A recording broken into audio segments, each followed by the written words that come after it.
आज है 20 जनवरी। देखते हैं आज का न्यूज़पेपर। जी राम जी योजना लागू होने तक प्रभावी रहेगा मनरेगा। देखिए, चांदी पहली बार 3 लाख रुपए, किलोग्राम के पार सोना भी नए उच्च स्तर पर पहुंच गया है। तो चांदी 3 लाख रुपए तक पहुंच गई है दोस्तों। 3 घंटे की मुलाकात और भारत यूएई संबंधों के नए युग की शुरुआत। देखिए, यूएई के राष्ट्रपति और पीएम मोदी के बीच वार्ता के बाद दर्जन भर समझौते पर हस्ताक्षर किए गए हैं। देखिए, हवाई अड्डे पर मोदी ने की अगवानी, एक ही कार में पीएम आवास तक लेकर गए। अच्छा संबंध और होंगे प्रगाढ़। द्विपक्षीय कारोबार 2032 तक $200 अरब करेगा। ठीक है, 2032 तक।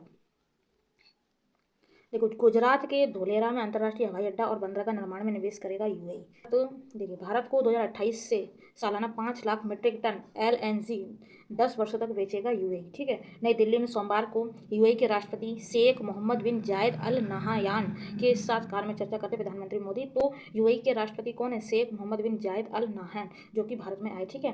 तो भारत की आरक्षण प्रणाली प्रगति का एक मजबूत उदाहरण। अरब अरबपतियों के राजनीतिक पद पर आसीन होने की संभावना 4,000 गुना अधिक होगी। ऑक्सफैम इंटरनेशनल ने ये कहा। एनजीओ का एक वैश्विक संघ है ऑक्सफैम। ठीक है, ऑक्सफैम क्या है? एनजीओ का एक वैश्विक संघ है। ऑक्सफैम गैर सरकारी संगठन एनजीओ का एक वैश्विक संघ है जो विकास की समर्थन करके, नीतिगत बदलावों की वकालत करके और मानवीय सहायता प्रदान करके असमानता, गरीबी और अन्याय से लड़ने के लिए काम करता है, जिसका लक्ष्य एक ऐसी दुनिया बनाना है जहां हर कोई न्यायपूर्ण और समान जीवन का आनंद ले सके। इसकी शुरुआत 1942 में Oxford committee for famine relief के रूप में हुई थी। ऑक्सफैम इंटरनेशनल का गठन 1995 में स्वतंत्र गैर सरकारी संगठनों का एक समूह द्वारा किया गया।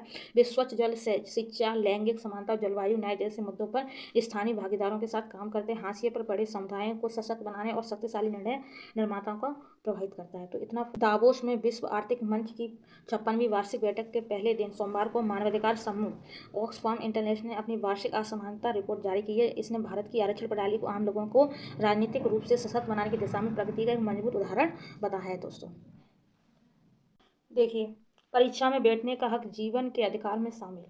हाईकोर्ट ने कहा कि परीक्षा में बैठने का अधिकार संविधान के अनुच्छेद 21 में दिए गए मानवीय गरिमा के साथ जीने के मूल अधिकार के समान है। कोर्ट ने कहा कि किसी विद्यार्थी का भविष्य संस्था की तकनीकी खामियों या प्रशासनिक सुस्ती के कारण खतरे में नहीं डाला जा सकता। यह टिप्पणी करते हुए न्यायमूर्ति विवेक सहन की एकल पीठ ने बीएससी की छात्रा श्रेया पांडे के लिए विशेष परीक्षा आयोजित करने का निर्देश दिया है।